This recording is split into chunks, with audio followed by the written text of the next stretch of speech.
Pemirsa, hasil hitung cepat atau quick count berbagai lembaga survei pada pemilu legislatif tanggal 9 April kemarin menempatkan Partai Demokrasi Indonesia Perjuangan atau PDIP di posisi teratas dengan perolehan suara sekitar 18–19%.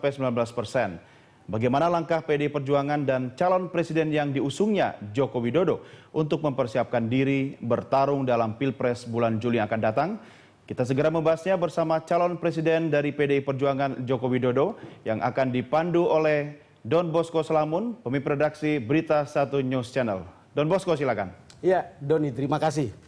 Mas Jokowi, pileg kemarin sudah selesai. Ya. Dan rakyat sudah berbicara. Saya sendiri belum tahu apakah pemutusan, mereka sudah memutuskan, tapi saya belum tahu keputusan itu apakah akan menghasilkan wakil rakyat yang bagus. Tapi yang jelas PDIP mendapatkan hampir 20%. Dan kita bicara waktu dipetogokan targetnya adalah di atas 27%. Anda waktu itu menyebutnya sebagai menang tebal. Gimana ketika lihat bahwa itu tidak sampai target itu? Ya, kita harus menghargai, Pak Don. Itulah demokrasi dan itulah pilihan rakyat.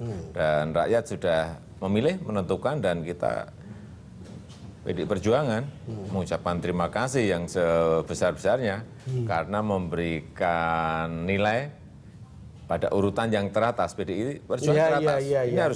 Ini harus disyukuri, disyukuri. Belum, tapi mencapai target yang ditentukan atau yang seperti kata Anda waktu itu kan menang tebal. Ya, semuanya. Gagalkah ini atau biasa saja atau sebuah sukses malah? Semuanya mesti yang namanya target mesti di atas, biar kerjanya maksimal, biar kerjanya optimis gitu ya. Pasti semua partai masih targetnya di sini. Tetapi ya sekarang rakyat sudah memilih, rakyat sudah menentukan. Karena sejauh yang kita tahu, baik di lapangan maupun yang kita baca sebagai wartawan, kita lihat bahwa sebetulnya pencalonan Mas Jokowi ini kan dimaksudkan untuk menaikkan elektabilitas PDIP. Kalau tidak salah ada survei yang mengatakan pada waktu itu kalau Jokowi yang akan menjadi calon presiden maka akan sampai 30%. Tapi tiba-tiba seperti ini.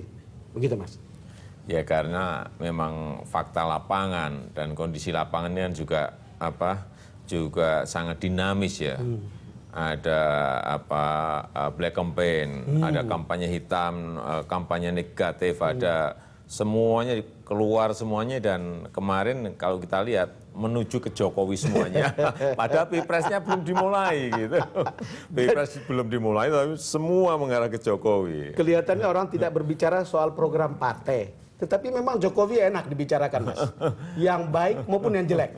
Ya, mestinya kalau dalam sebuah pertarungan pemilu seperti ini mestinya ya adu program, adu gagasan gitu. Sekarang kan yang terjadi kita lihat kan ada kampanye hitam yang betul-betul sangat menohok dari semua penjuru larinya ke Jokowi semuanya. Yang terjadi begini kemarin itu, kalau kita lihat biasanya partai-partai itu akan mengeritik incumbent atau penguasa. Yeah. Tetapi yang kemarin itu seperti kata Anda waktu di Kampung Deret, semua kok ke muka saya gitu. Iya, memang nggak ada yang mengkritik ke pemerintah, yang nggak ada. Semuanya larinya ke Jokowi semuanya. Ini kayak Jokowi ini kayak musuh bersama gitu kayaknya. Kayak musuh bersama, tapi juga bisa jadi karena punya banyak teman mungkin.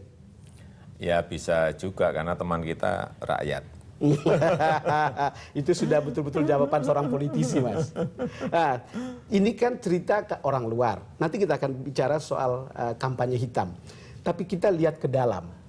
Ada kritik atau ada tanggapan bahwa pencalonan Mas Jokowi itu seperti setengah hati. Tidak meriah, memang dianggap bahwa itu sederhana. Tapi itu mencerminkan support Ibu Mega yang tidak full 100% atau mungkin juga support partai. Kalau menurut saya full. Dari Ketua Umum Ibu Mega memberikan dorongan yang penuh, dari partai juga penuh. Hanya pada kondisi-kondisi yang harus saya sampaikan apa adanya. Kita tidak bisa beriklan sampai 5 tahun, nggak bisa.